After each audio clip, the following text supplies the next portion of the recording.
Welcome to Deloitte's Debrief Tax webcast series in Asia Pacific. Our webcast today is from our Indirect Tax series and is on the Regional Comprehensive Economic Partnership Agreement, or the Rcep in short, and its impact to global trade. My name is Meng Yu Wong, and I am a tax and legal partner based in our Deloitte Singapore office. I have the pleasure of hosting today's webcast.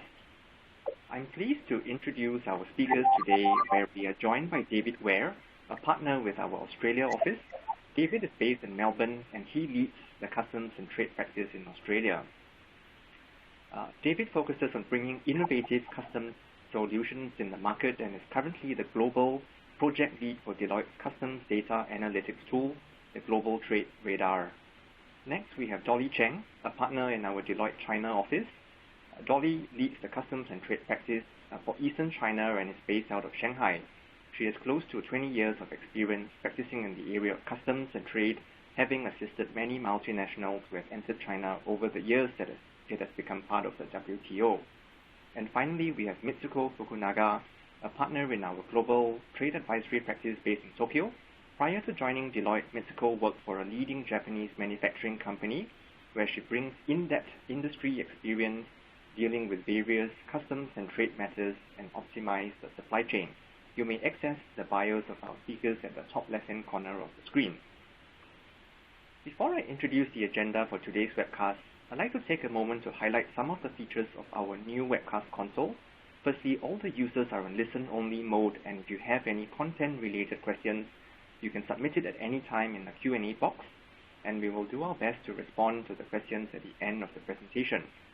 Secondly, all PC users can maximize or minimize each of the boxes at your convenience, and you can download today's slides by going to the Downloads and Links box. And lastly, if you require an attendance record, you can download the CPE certificate at the end of the webcast by clicking on the Request CPE icon. And for more information, you can visit our AP Debrief website. So for our session today, we will start off with an overview of Rcep and what it covers. Then we will go into more specific chapters around trading goods and what the opportunities are around supply chain planning. And with any duty scheme savings, origin verification is important. So we will cover some of the key areas to watch out for when doing origin verification audits, especially in the context of Rcep. And next, with the rise of e-commerce and the myriad of opportunities that it brings to companies seeking to expand overseas, we will also cover some of the commitments under Rcep, with a key focus on China as one of the stronger proponents of e-commerce trade in the region. And as with any FTAs, in addition to the traditional chapters for goods, we will also cover the trade and services and investment chapters. So we'll cover these briefly and provide you with the key highlights before ending off with a summary of the key takeaways and a short Q&A at the end. Next slide, please. So what is Rcep?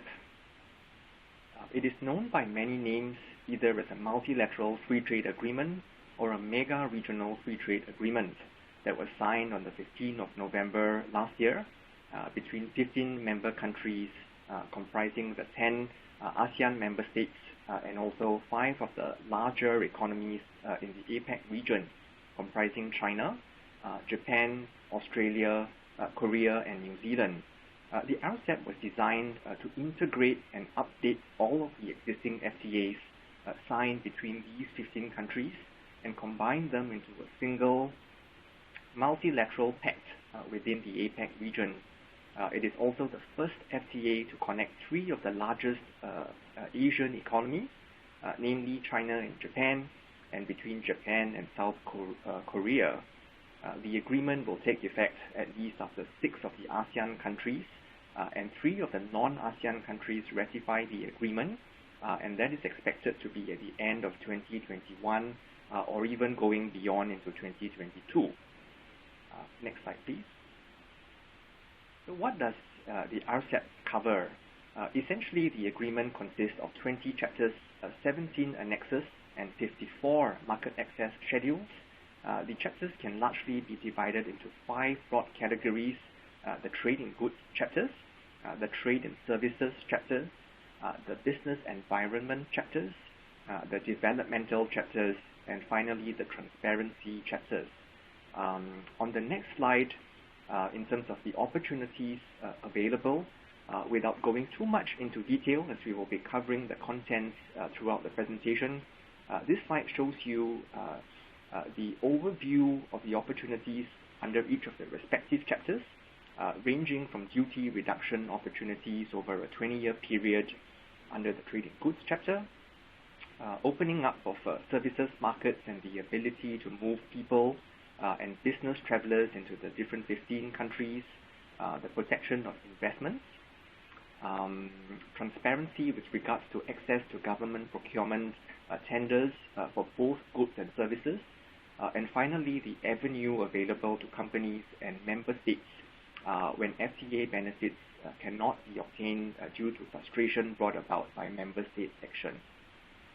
So with that, I would now like to turn to David to take us through the trading goods chapter in more detail and to highlight the opportunities that Rsap brings for supply chain planning. David, over to you, please. Thanks, Meng Yu. As mentioned today, I'll be covering Rcep and the trading goods, highlighting opportunities for supply chains. I'd like to first start off with a polling question, which hopefully everyone can see on their screen at the moment. The question is your business actively investigating Rcep customs duty savings opportunities? There are 5 options. Yes, we are actively reviewing the tariff schedules and our supply chain to identify customs duty savings opportunities. Not yet. We are planning to investigate in the next 6 months. No, we have not taken any steps to date, but plan to. And no, based on previous experience, we'll only actively pursue opportunities when Rcep enters into force or don't know, not applicable. So if everyone's able to lock in an answer there, that would be fantastic. And David, based on what you've seen with other new free trade agreements, do companies tend to actively investigate opportunities upfront before the agreements actually enter into force? Some do, but in my experience, most are more reactionary and tend to react after agreements enter into force. And this delay often leads to missed opportunities to save customs duty through structuring supply chains to take advantage of the savings that are available. So let's see the answers from the audience. So most, in terms of the top 5 there, most are saying that they're actively reviewing the tariff schedules. In fact, it's a fairly even split, but that's really good to see that most are either actively reviewing or they're planning to investigate in the next 6 months. So that's great that the companies are looking to take steps to implement Rcep and take advantage of what it offers. So next slide, please. So Rcep is great news for trade in this region, and as mentioned, it provides the first free trade agreement for some significant global trade lanes, namely China-Japan and Korea-Japan. Under Rcep, more than 90% of the tariff lines will eventually reduce to duty-free. And note that these reductions do differ by country. There are also some bilateral commitments, such that the rates can differ between countries, so it is important to be across the detail in that respect. Next slide, please.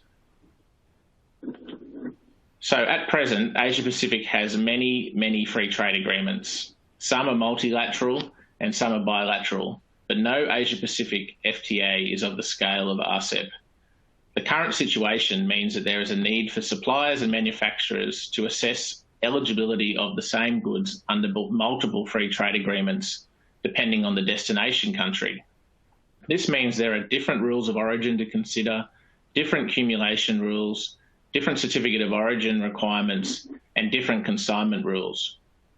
This makes compliance and utilising the various free trade agreements time-consuming and burdensome.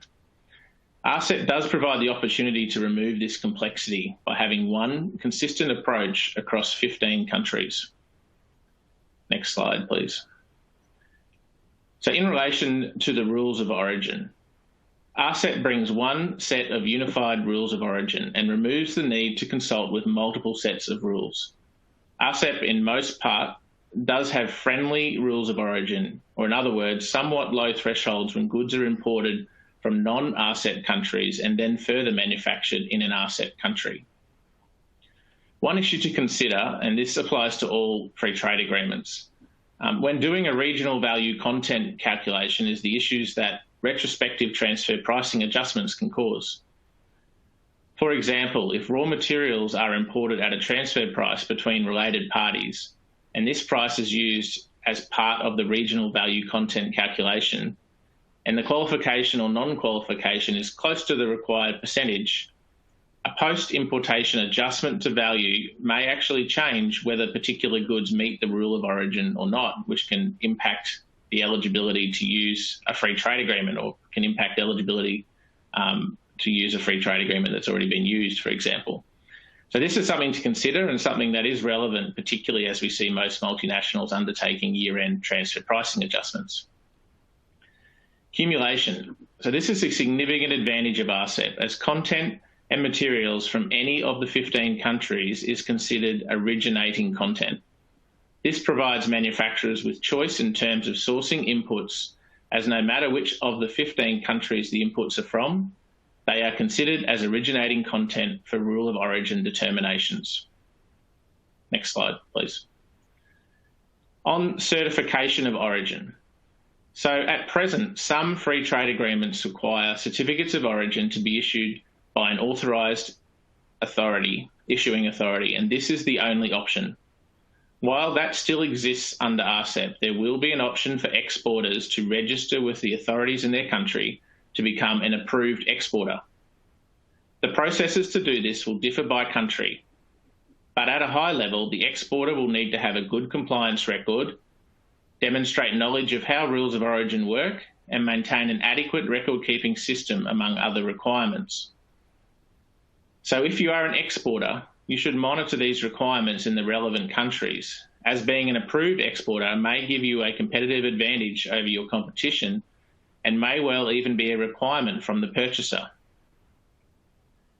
There is also provision in the agreement as well for any exporter to issue declarations of origin. However, countries have up to 20 years to implement such measures. Additionally, back-to-back certificates of origin are possible under Rcep. This is where goods are initially shipped from one Rcep country to another and then exported to a third Rcep country. It is possible for the intermediary country to issue a back-to-back certificate of origin based on the original certificate of origin and confirmation that the goods have not been transformed in any way in the intermediary country. Additionally, the issue of third-party invoicing is addressed in Rcep. The invoice does not need to be issued by the exporter or producer of the goods in order to be able to use Rcep. In relation to the consignment rules, under Rcep, there is no general right for goods to be shipped via any Rcep member in order to retain origin and be able to use Rcep. Goods that transship through any country, even an Rcep country, must remain under customs control and have no further processing. In circumstances where the goods enter the intermediary country, consideration should be given to the back-to-back certificate of origin option that I mentioned earlier. Next slide, please. I've included a practical example. In this case, goods are manufactured in Japan using inputs and materials sourced from Thailand, Malaysia, China, and Indonesia. The finished goods are then exported from Japan to China, Korea, Australia, and Indonesia. For the goods destined for China and Korea, Rcep is the only option, as there are no existing free trade agreements between Japan and China and Japan and Korea. For goods destined for Australia and Indonesia, the exporter has the option of utilising a number of existing free trade agreements or Rcep once it enters into force. There are two main advantages here from using Rcep. Namely, only one set of rules of origin need to be considered and validated across the shipments to the 4 countries. This removes duplication of effort in qualifying goods across multiple free trade agreements. Secondly, the accumulation benefit. Given the inputs from the 4 countries listed, the best chance of qualifying the imports into Australia and Indonesia will be under Rcep. This is because the inputs from China, for example, will be considered non-originating materials if you are trying to qualify the goods under the existing free trade agreements listed on the slide. Whereas under Rcep, all of the parts and materials will be considered to be originating. With that, I'll now hand over to Mitsuko to cover the verification requirements and its impact on business. Thank you, David. And again, thank you everyone for joining this webcast. In this part, let me explain the verification under Rcep and how it impacts on your business. So first, please let me make a polling question. Has your company had a verification for existing FTAs or GSPs which your company utilizes? And your options are, yes, we have had a verification and could close without any problem. Yes, we have had a verification. We had some troubles with the authority. Not yet. We have not had a verification yet while we utilize FTAs. No, we do not utilize any FTAs. Mitsuko, just one quick question from me. Do you have the impression that the inquiries on origin verifications have been increasing or will increase by foreign customs authorities on the either Japanese-based manufacturers or otherwise, based on your experience and observation? Yes, we support various Japanese companies for the utilization of FTAs, and in recent years, the number of inquiries on verifications is increasing. In particular, after the effectuation of the Japan-EU EPA and the TPP. In addition to customs authorities of the EU member countries, verifications by Asian countries also seem to be increasing. So let's see the answer from the audience. So no seems the majority at this moment. However, I expect the number of verifications will increase following the effectuation of Rcep. Then, let's see what is verification and how the verification impacts on your business. Next slide, please. As you may know, verification is, so to speak, customs audit for FTA utilization conducted by the customs of importing country. Under Rcep, as well as other FTAs, the customs authority of the importing country can conduct a verification in order to determine whether the imported goods satisfy applied rules of origin and the Rcep and qualifies as an originating good. In the verification, various matters are checked by the authority, for instance, whether necessary evidences or on origin determination, as well as shipping documents are properly stored, whether the country of origin determined in accordance with the specified rules of origin, whether the applied HS codes of the imported goods and parts, materials were appropriately determined, whether the individual requirements for manufacturing procedures were appropriately satisfied.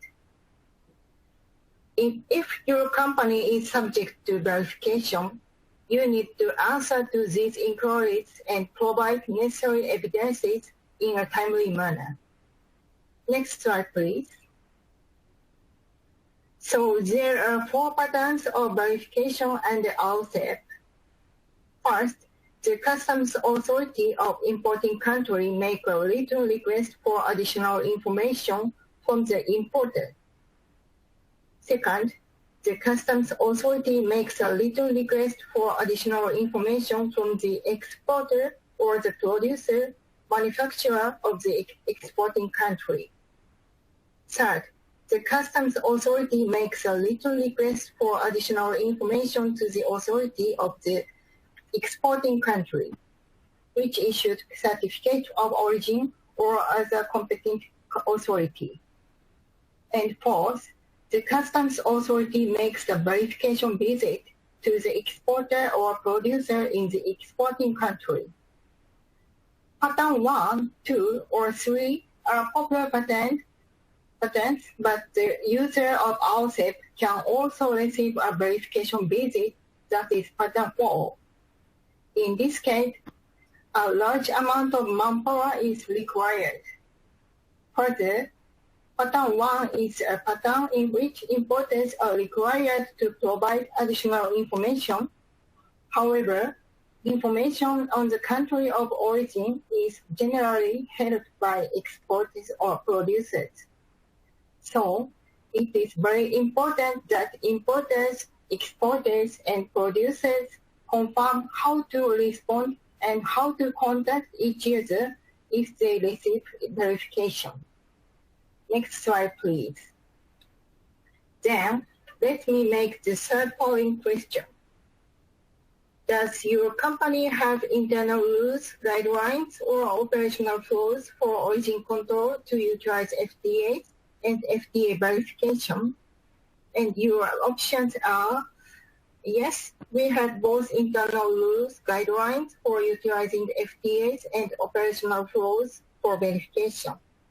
Yes, we internal rules, guidelines for origin control to utilize FTAs, but do not have operation flows for verification. Yes, we have operation flows for verification, but do not have internal rules, guidelines for origin determination. And no, we do not have any internal rules, guidelines, flows concerning origin control and verification. Mitsuko, I'm not sure whether it's only on my end that the slides seem to have stopped, and we haven't moved on to the polling question, but just in case it's only on my end, what the audience are going through the various options, can I just ask if you typically receive requests from Japanese or foreign multinational companies to assist with designing, such SOP or guidelines to deal with verification audits?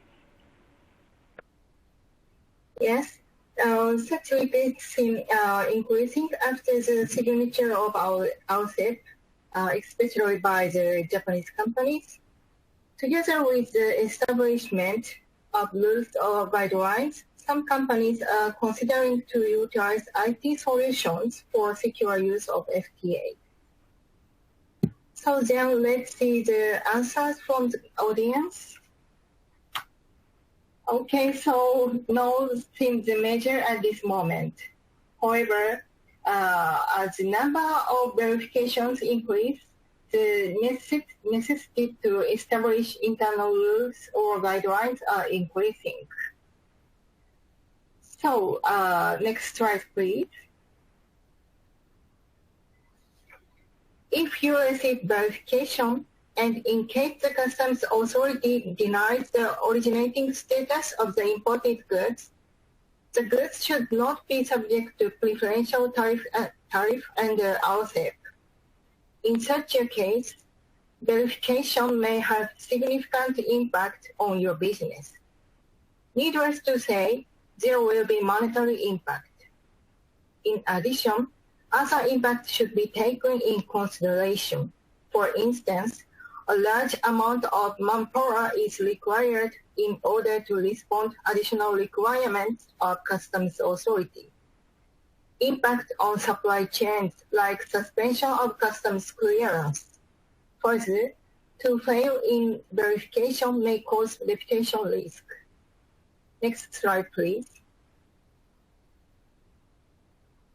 As I said, recently, the number of verifications is increasing.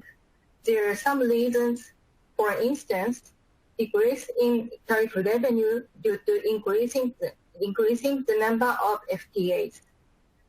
Origin determination is more and more complex and difficult as there increase various types of FTAs having various patterns of origin rules.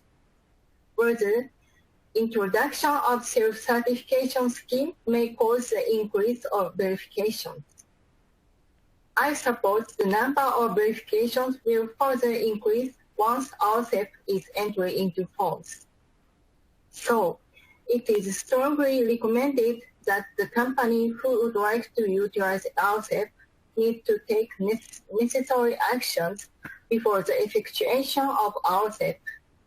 For instance, make or review internal rules and flows to utilize FTAs, review whether the existing country of origin of your goods are appropriate, as the rules of origin and Rcep are similar to ones of the existing ASEAN-related FTAs for many goods.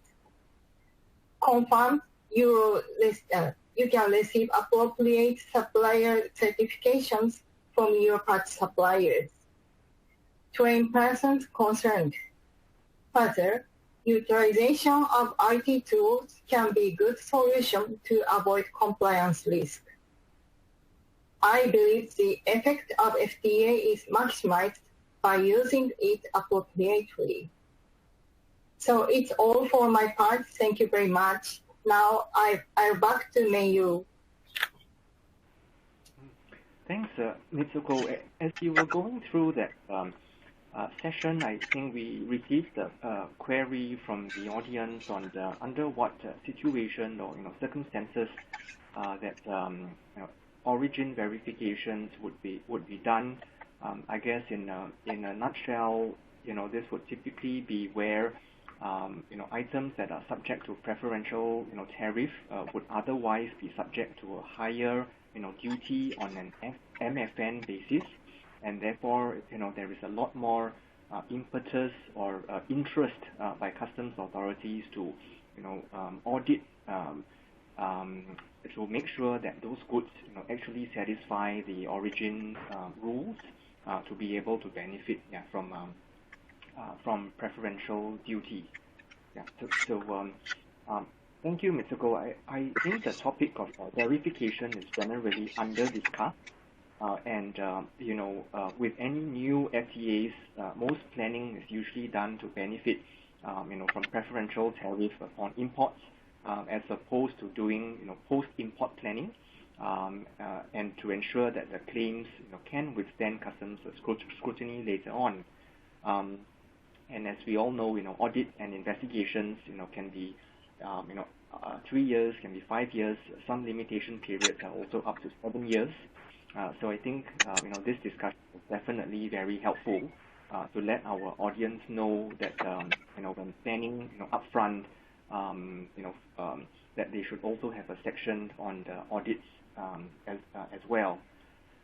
So with that, let me now turn on to the topic of e-commerce and what the obligations are under Rcep. That would help facilitate and enable businesses to jump onto the e-commerce bandwagon. As I mentioned earlier, China has come up strongly as one of the leading proponents of e-commerce trade in this region. It has also come up with various domestic incentives for businesses to set up via e-commerce. Can we now turn to Dolly to take us through the e-commerce chapter within Rcep and share with us some of the recent initiatives announced by the Chinese government to promote e-commerce. Over to you, Dolly. Thank you. In Chapter 12 of the Rcep Agreement, cross-border e-commerce is outlined as a key sector. This signals the first comprehensive multilateral agreement of the e-commerce rules achieved in the whole Asia-Pacific region. The chapter e-commerce of Rcep puts forward 3 major goals, which are promoting the wide use of e-commerce, creating a good environment for the use of e-commerce, and strengthening the cooperation between parties. Specifically, this chapter lists the provision to encourage parties to improve trade management and procedures through electronic means, mainly including promoting paperless trading, electronic authorization, and e-signature. At the same time, this chapter covers the protection of e-commerce users' personal information, protection of online customers' rights and interests, and strengthening the regulatory cooperation and commercial electronic information. Also very importantly, the contracting parties also agree to maintain the current practice of no tariff on e-commerce in accordance with the decision of the WTO conference. In addition to the principles and objectives, if we're looking at the cross-border e-commerce chapter, it focuses on the trade facilitations, creating good e-commerce environment, and also the promoting cross-border e-commerce. This contents will provide common ground for the member states to strengthen cooperation in the areas of cross-border e-commerce. It will help to create good environment for the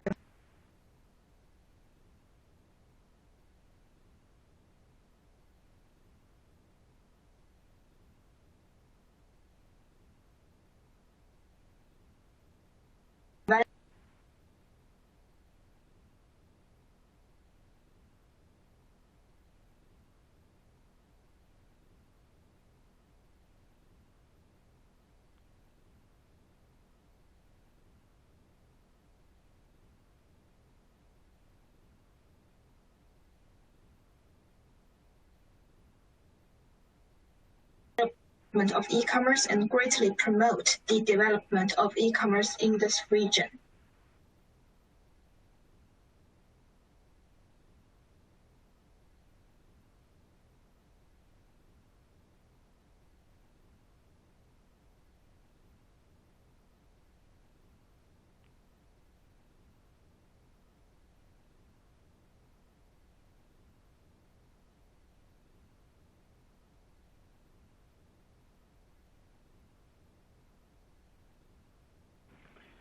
I think Dolly could be having some technical issues with the connection. Let's give her a couple of seconds to see if she's able to rejoin.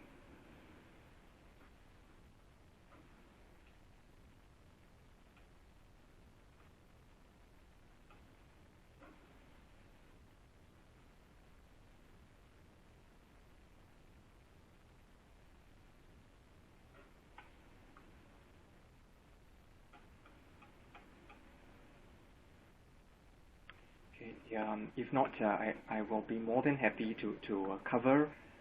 If we can move on to the next slide, let's look at the potential impact of Rcep on the cross-border e-commerce. So because Rcep provides a more open and collaborative regional working mechanism of e-commerce, it will help the region's cross-border e-commerce platforms as a whole. For the CBEC marketplace, or operator perspective, the procurement management is no longer limited to the country of manufacturing, and this is specific to the China regime. For e-commerce platforms, the strategic could be from Rcep countries to Rcep countries, extending from the domestic to the whole EP region. Cross-border e-commerce mainly centers on consumer goods currently, and many of the most popular imports amongst Chinese consumers come from member countries within Rcep, such as cosmetics from South Korea, electronics and food products from Japan, rice from Thailand, dairy products from New Zealand and Australia. So Rcep will enrich the variety of choices for consumers. In terms of duty reduction, I think China already provides a zero rate for CBEC import duties, and several members provide low duty rates on B2C imports. But the tariff reduction under Rcep will benefit more of the B2B exporters. Now, the Rcep will enable regional manufacturing enterprises to explore overseas markets So, for example, made in China products may find better ways to enter member countries within the region, since factors such as customs clearance and logistics efficiency, will all be improved as a result of the agreement. And we also anticipate that Japan will see a greater e-commerce opportunities in the region, since Rcep is Japan's first free trade agreement with vital trading partners in the North Asia, comprising China and South Korea. The more opened, up in service and investment sectors will also provide more flexibilities to e-commerce, something that will come to in a bit more detail in a while. In ASEAN, taking for example the setting up of overseas warehouses and the establishment of freight forwarding business. Currently this could be problematic, due to restrictions on foreign shareholding and laws and domestic regulations. But as we will see later, with the ability to expand, into these sectors via the trade and services provisions, this could be an opportunity for many businesses, wishing to go outbound. So maybe with that, we can move on to the trade and services chapter, and perhaps Dolly, once she's back on, will be able to help us fill in terms of the answers to the some of the questions that we've received on the platform. So moving now to the services chapter, I will start by introducing the 4 modes of supply as commitments made by the Rsap member states to open up their service sectors are based on these 4 modes. So on the top left corner, mode 1 covers a cross-border supply where a user in country A receives services from abroad, for example via its telecoms or postal infrastructure. Such supplies may include consultancy or market research reports, telemedical advice, distance training, or architectural drawings. Mode 2 involves the consumption abroad, where nationals of country A, for example, goes abroad as a tourist, a student, or patient to consume services in country B. Mode 3 involves the setting up of a commercial presence in another country, and this is where we will focus on in the next couple of slides. And lastly, mode 4 involves the movement of natural persons, where, for example, a national of country A travels to country B to provide services under a contract to provide services in that country. Next slide, please. So the service commitments are made based on the WTO services sectoral classification list. And for those of you who may not be familiar with the categories of the services sector, essentially these can fall under 12 broad categories, ranging from business services, communications services, construction and related engineering services, things like distribution, which covers retail, wholesale trade, and even franchising, educational services, financial.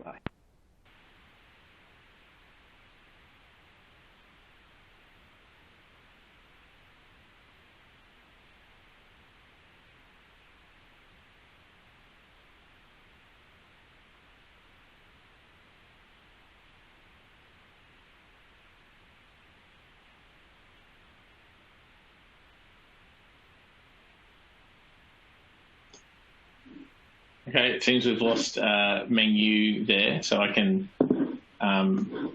jump in and continue with the discussion on services until he returns. So as Meng Yu was saying, financial services, health-related services, tourism and travel-related services, recreational, cultural and sporting activities, transport activities, and finally other services which are not included elsewhere.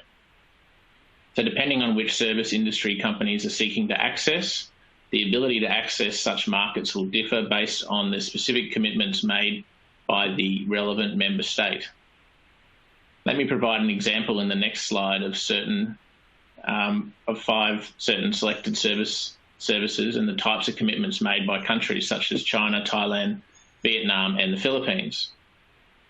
Taking the retail trade sector as an example, China has committed to allowing wholly owned foreign entities to carry out retail trade in China with the limitation of those carrying out business by way of a chain selling different types and brands of products where such chain has more than 30 outlets, and restrictions with regard to the types of products that can be distributed by a wholly owned foreign entity. Thailand, in contrast, does not restrict the type of business or product, but only allows foreign companies to hold up to 70% equity, with the remaining 30% being required to be held by a Thai partner. In the second example of the freight forwarding business, China does not have limitations on the ability of foreigners to set up freight forwarding companies, whereas in Thailand, foreigners cannot hold more than 49% of the equity in a freight forwarding entity, and there are also requirements for Thai nationals to sit on the board of directors. Similar requirements and differences in terms of what is offered by China and Thailand for entry into hospital services, data processing services, and the provision of insurance services is also illustrated in this slide, which together with the next slide also provides examples of the differing treatment provided by other Rcep countries, such as Vietnam and the Philippines. In the interest of time, I will not go into each of the commitments in detail, but the materials are available for download after our session, which you may peruse at your convenience. Next slide, please. Investments. So moving on to the investments chapter under Rcep.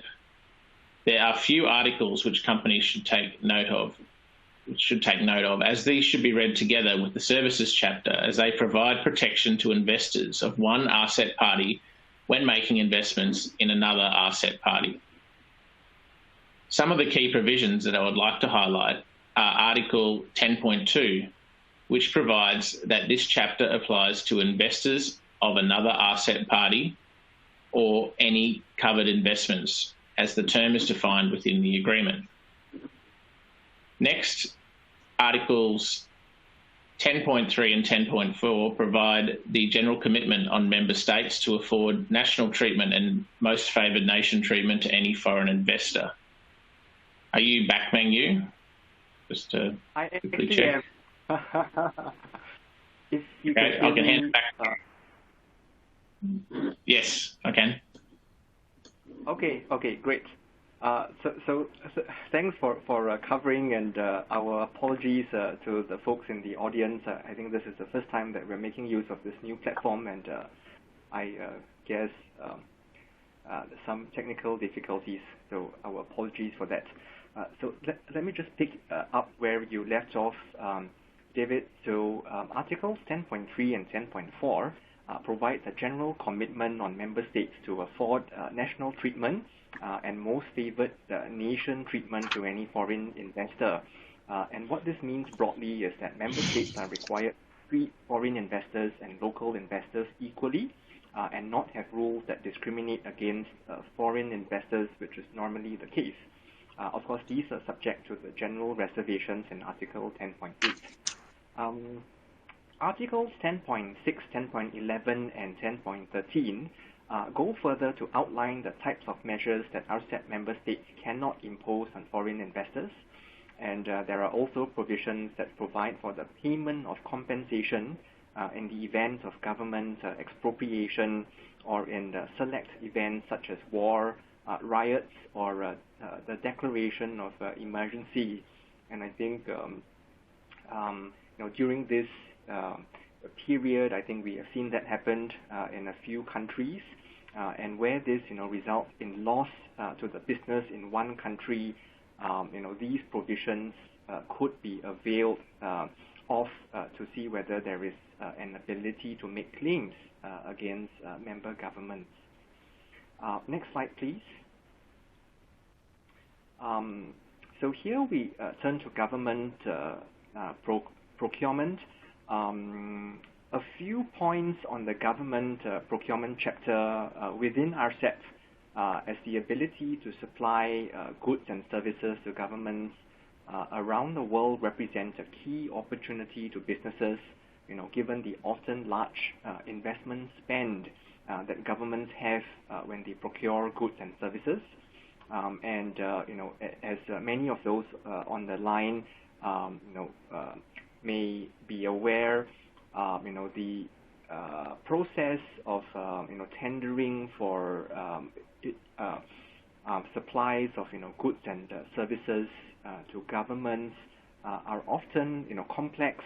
The rules are opaque, and therefore what the chapter within Rcep does is that it receives commitments by member states, or imposes a discipline for member states to publish all laws and regulations with regards to the government procurement regime, to make tenders publicly available, and to carry out the tender process in accordance with generally accepted government procurement principles. And since many of the tender opportunities tend to be in the national language of each country, there is also a provision in Rcep that obliges member states to endeavor to make such information available in the English language. Next slide, please. So finally, no presentation on any mega regional FTA would be complete without covering also the dispute settlement mechanism that is available. Given that investors and companies that are trading goods or moving services cross borders, they would need to know what to do when things go wrong. So Chapter 19 of Rcep sets out the procedures for dispute settlement, which starts off with a consultation process between the member states. This is followed by a more formal procedure of the setting up of a panel if the dispute cannot be resolved via consultation.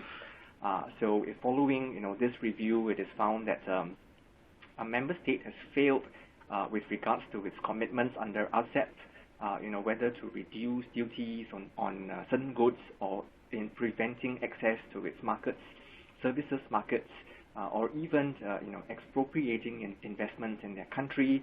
The panel is allowed to decide on the compensation that the member state is required to pay, or to allow the complaining party to suspend commitments that it has offered to the offending party, in other words, and it is also allowed to close its market or to retract beneficial treatment to the country that has failed to abide by its commitment under Rcep.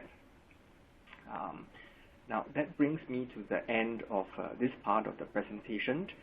For the next part, I hand it over to Dolly to take us through the conclusion. Over to you, Dolly. Thank you, Mingyu. So after learning so much highlights of the Rcep, what can company do to take advantage of the Rcep? So if we move to the next slides, there are like a phased approach that we would recommend.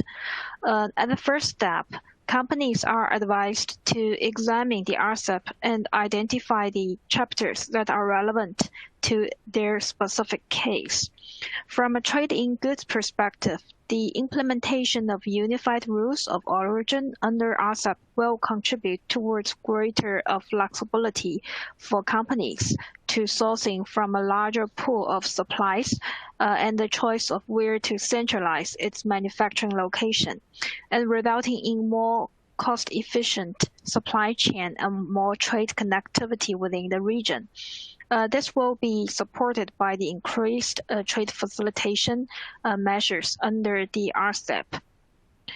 From a trading service perspective, the commitment made by the member countries to liberalize service sectors and subsectors will encourage more service suppliers who have been seeing market situation in their home country to venture out into the overseas markets, comforted by regulation changes that will formally allow market entry into the divide area.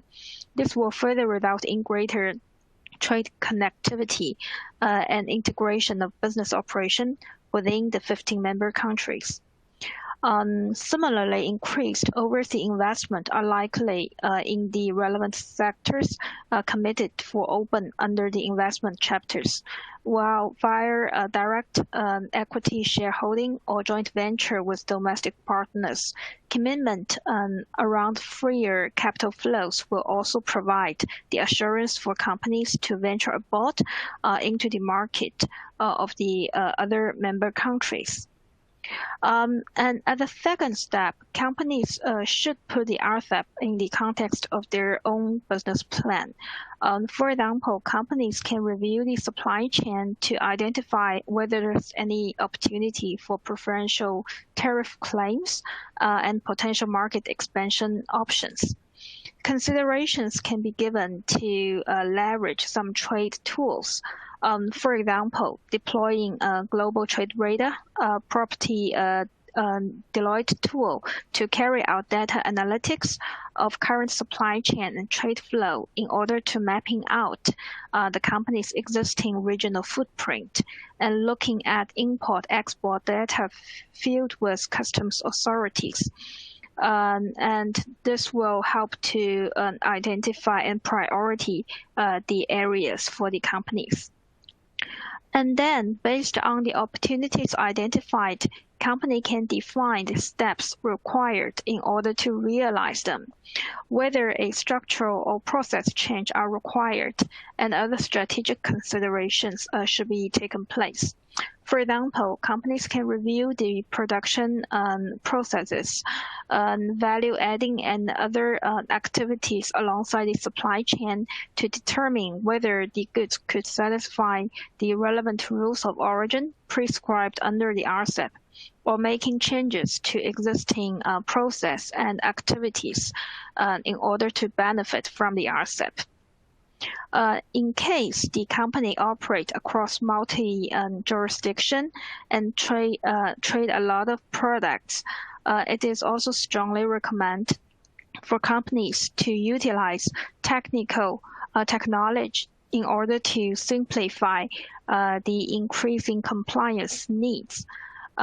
So, for example, companies can consider deploying the GTA Review Smart at Deloitte web-based health check tool or Trade Campus, which is a FTA and tariff planning finder, and also trade classifier in order to enable them to do this more efficiently. Last but not least, it is important to ensure that any changes to sourcing countries' pricing, origin criteria are duly captured when the origin declarations are made in order to avoid a later verification by the authorities. Considerations can be given to obtain binding rulings from the authorities, conducting self-review and making voluntary disclosure in order to obtain certainty about the eligibility and also to make sure that the tariff planning or the business activity are in a compliance manner. So that is a summary of the key takeaway. And back to you, Mingyu. Sure. Thanks, Dolly. I think we can, wrap up by going through some of the questions that we've received in the past hour. I think we have about 7 minutes left, so we are in good time. Just going down the list of questions, I think we have one regarding the fact that in some countries, customs authorities may require invoices from the exporting country in addition to the third-party invoice that is utilized to clear imports. And the example given here is for the Philippines, that in order to apply for preferential duty, customs requires importers to provide the exporting invoice on top of the third-party import invoice. Does Deloitte see similar occurrences in other countries? And if there are any insights as to whether the authorities will progress facilitation under new FTAs. So maybe I can take this and for the rest of the panelists, feel free to add on. I think what I've seen is that in the context of third country or third party invoicing, I think some of the customs authorities, particularly in the Southeast Asia region, have and only in the context of verifying that that the export value or to verify that the goods are actually originating from the exporting country, and basically to complete the supply chain sort of chain to ensure that only goods which are originating are imported and subject to the preferential tariff claims. I think we have seen this not only in Philippines. I think in the past we have also seen this in Thailand, and especially where it involves not only the use of third-party invoicing, but also the use of third country plus back-to-back or back-to-back CO plus third country invoicing. We've also seen some challenges in Malaysia. And maybe this is where I can open up, to Dolly, Mitsuko, David. What about in your jurisdictions? Do you see similar challenges on, third country invoicing situation where the customs authorities also insist on the export invoice to be provided?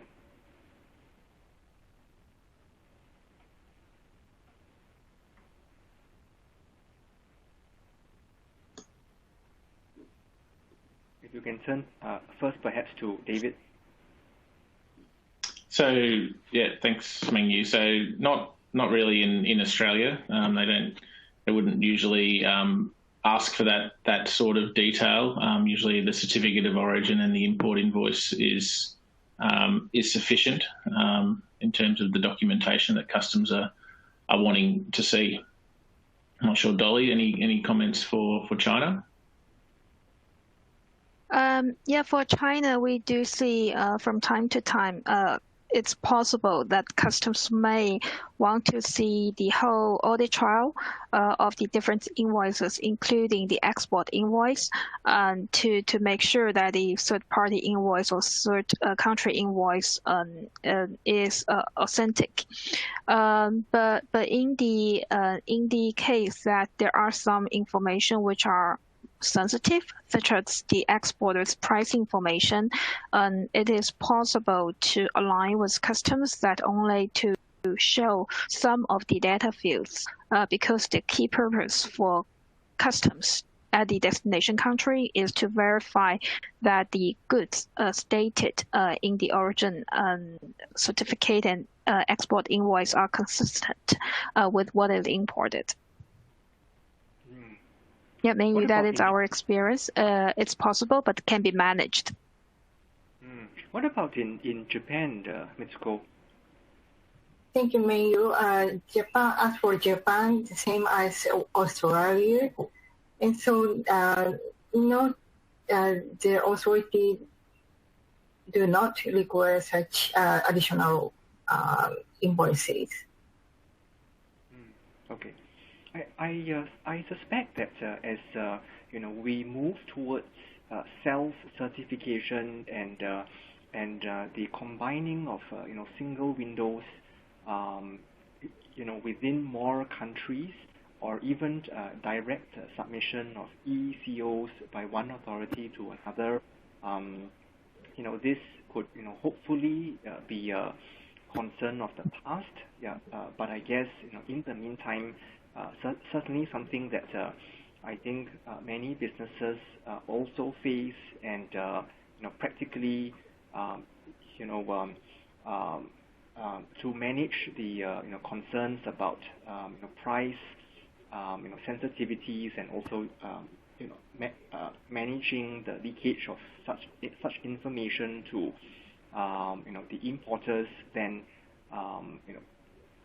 it sounds like discussions would need to be had on a more local level with the customs authorities. Okay, I think that is unfortunately all that we have time for. David, Dolly, Mitsuko, thank you very much for presenting today. Special thanks to all of you who were able to join us. We would like to encourage all of you to fill out a short survey that will pop up on your screen momentarily and tell us what you think about today's program.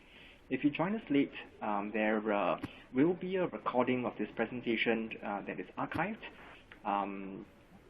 Feel free to download them at deloitte.com/ap/debrief. Also, if you think of any other questions or comments, feel free to email me or any of our speakers. We'll be more than happy to respond to you via email. And please don't forget to tune in to our next scheduled webcast on the Geography update series on the 16th of February, titled 2021 Japan Tax Reform Proposals, Pursuit of Shifting Policy Priorities. And last, from all of us at Deloitte, thank you very much for your participation today, and my apologies again for all of the technical difficulties faced today. Thank you and goodbye.